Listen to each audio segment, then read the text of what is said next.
Hi, this is just going to be another rant about video game pricing and whatever the fuck is going on at these companies, because this shit is getting insane, and I think it's hilarious that all of these giant companies in the next sort of 5 or so years, or even 3 years, are going to completely collapse under the weight of their own greed and their own desire to basically just ruin their company.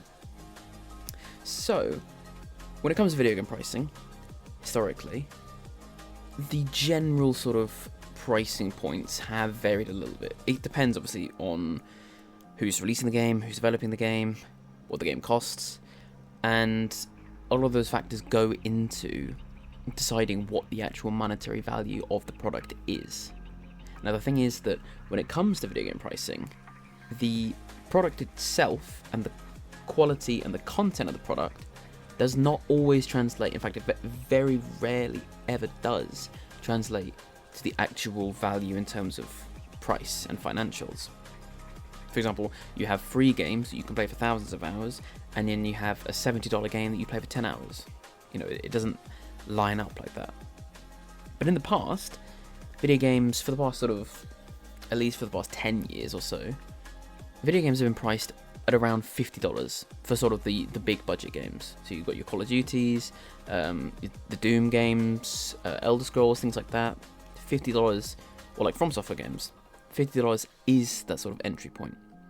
And anything below that, you know, $30 is a smaller budget game, and then below $30 you're talking about indie games like Hades, Binding of Isaac. I think Isaac's actually a little bit sort of higher, but these indie games that aren't interested necessarily in having these insane graphics or having these cinematic sequences. Instead, they're focused more on other aspects of gameplay. But when it comes to AAA devs like Bethesda, like Gearbox, like Ubisoft, for some reason, they have continued to push the pricing up and up incrementally over the past few years. So, Assassin's Creed Shadows comes out, launches at $70, and then Doom the Dark Ages comes out, you know, just over a week ago, launches at $70, and now you have the Gearbox CEO, Randy Pitchford, talking about how the game pricing is more dependent on the players than it is them. And what I mean by that is he effectively said, or actually verbatim he said, if you are a real fan, you will find a way to make it happen, in response to being asked whether the game would be $80.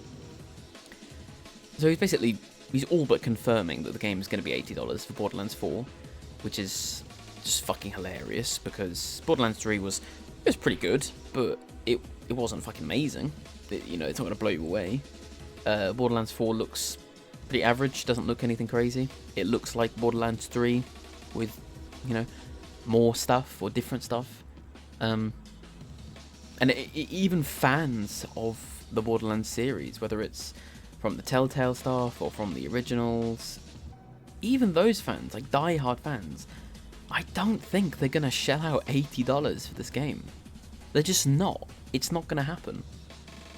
You know, for me, for example, I am a huge FromSoft fan. Like everyone is. Everyone is a FromSoft fan right now.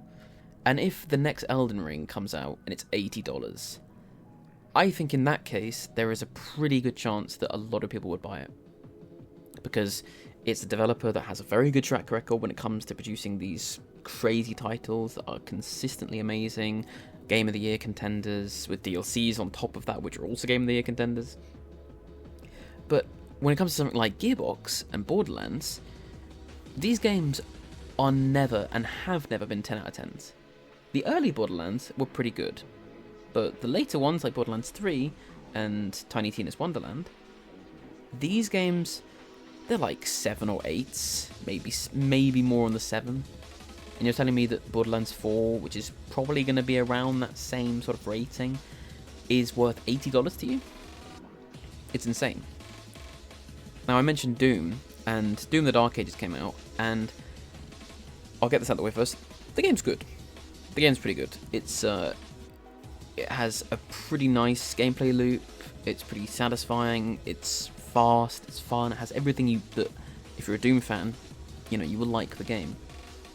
But the problem is that excluding, playing every bit of the side content, getting all the collectibles and doing it on multiple difficulties, I think I finished the game in 11 hours, and I did a little bit of side content along with that. I think you could very easily beat the game in under 10 hours. And that was on one of the harder difficulties as well. That's not, sprinting through the game one try on every single boss and every single encounter. That's with a few fails and with a few struggles. And for that game to be $70 on release, it's just insane to me. You compare it to a game like Split Fiction, for example. Split Fiction comes out. It's a co-op only game that requires you to have 2 players, right? Only one of you needs to own the copy. So you pay, $35, $40, whatever it is. And you both get to go through and enjoy the game in all its glory. And the game is fucking amazing. And you'll get, 15 hours of content maybe? 12 to 15 hours. It's a single, it's a campaign game. There's no extra content on side of that. Except for the side stories that are sort of built into the game. And you can do all of that for, $35, $40. You compare that to Doom the Dark Ages. Doom the Dark Ages is a game that you will play once, probably. Because, I'll say this now, there isn't that much replay value when it comes to playing the game again. Doing the collectibles is kind of a chore, because you don't get to jump into, checkpoints. You have to just replay the whole mission again, which is a pretty outdated mechanic. And, a lot of the cool moments in the game, or at least the interesting moments, they get kind of boring once you've experienced them once. Like the mech and the dragon, it's cool for 2 minutes, and then you have another mission where you do it again. It's just not very interesting after that point, to say that this game is worth $70, it's just insane. Now, for me, thankfully, it's on Game Pass, and that's where I played it. I played it on Game Pass because I get to pay $10 and play that game and play a bunch of other games, like Clair Obscur, for example, which I mentioned in another video, and not have to shell out, over $100 for it. Now, when it comes to Borderlands 4, once again, there is a gigantic disconnect between the higher-ups and the studio execs and the player base. There is not a single, shred in my mind that says that these people understand what people want. Because they simply don't. They have no idea. Some of them do. Some of them are pretty smart. I mean, Bethesda, they may have published Doom the Dark Ages at $70. They also published Oblivion Remastered, which has probably sold double Doom's copies, has double the players, and that's a $50 game. And that game has a lot more content. It's a lot more replayable. There's a lot more in the game. The mod support adds even more replayability to it. And the game overall is just a better value proposition than something like Doom.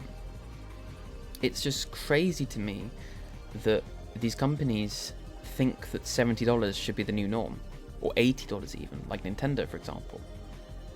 It's insane. It's absolutely insane. And a game like Clair Obscur or Helldivers, for example, has proved that you do not need to have a $70 game in order to make money. You can sell it at a lower price point and still sell a shit ton of copies and be one of the best selling games, of the year without breaking people's bank accounts. Now, the GTA 6 conversation is something that we'll have to wait and see. If that game comes out and it is, $80 or $100 or even more, I wouldn't, if it comes out in a year's time or whenever it comes out at $100, I genuinely wouldn't be surprised. I think that it is a rare example of a game that could get away with pricing it at that point, because in fairness, my expectation is that it's probably going to be one of the best looking games ever made. It's probably going to have one of the most immersive worlds. So paying $100 for one game when you're getting, 5 games worth of content seems kind of worth it to me. But again, that is a rare exception to the rule. I don't actually think there is another game that could be made, other than something like an Elden Ring 2, that could compete financially in terms of sort of value proposition with GTA 6. Unless you had like a Red Dead Redemption 3 that has a multiplayer function and it's much more, immersive. But I think that Rockstar is in a very unique place where they are pretty comfortable pricing games how they want to price them. And if they're comfortable spending $1 billion on a single game, then I think they probably have a pretty good idea of how to recoup that cost. Now, whether that means it's $50, whether it's $100, whether it's $150, we just don't know. But unfortunately, it's going to come out and a bunch of developers are going to follow suit. The games are going to flop because if the game isn't good enough to warrant $100, then people just aren't going to buy it. Or if it being $100 anyway, people still aren't going to buy it. But we'll have to wait and see. I'm very pessimistic when it comes to these big budget developers, but I'm very optimistic for the indie devs that are still producing incredible games alongside of it. Let me know what you think, and thank you for listening.